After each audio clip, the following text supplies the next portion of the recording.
So now we're going to have Bodhi slide forward on the table so there's room for us to fit the brace. We're going to undo the Velcro, move it out of the way, and he's going to drop his leg in from the top. Everybody feels a little bit differently. When I fit mine, I fit it right into the crease in the back of my knee. Bodhi likes his a little higher. It depends on where the musculature of your leg is, and everybody's got a little bit different shape. Pay attention to the distance from the posterior knee crease to the edge of the thigh strap. Measure it with your fingers. This is 4 fingers distance, and then that'll help you get a consistent, reliable fit every time you put the brace on. Now we're ready to attach the thigh straps. I like to start with the lower one. You want these nice and firm. They're going to minimize motion between your brace and the leg. Make them as tight as you can while maintaining comfort.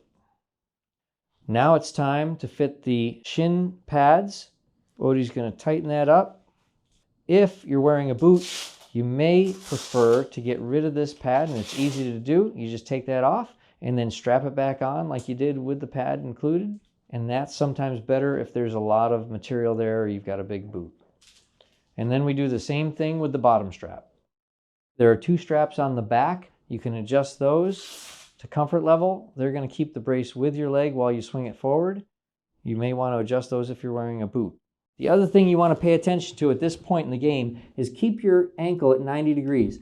After surgery, you'll be in a boot, you'll be in a splint, you'll be in a cast, your foot will be at 90 degrees. So you want to put it at 90 degrees such that you can assess the length properly.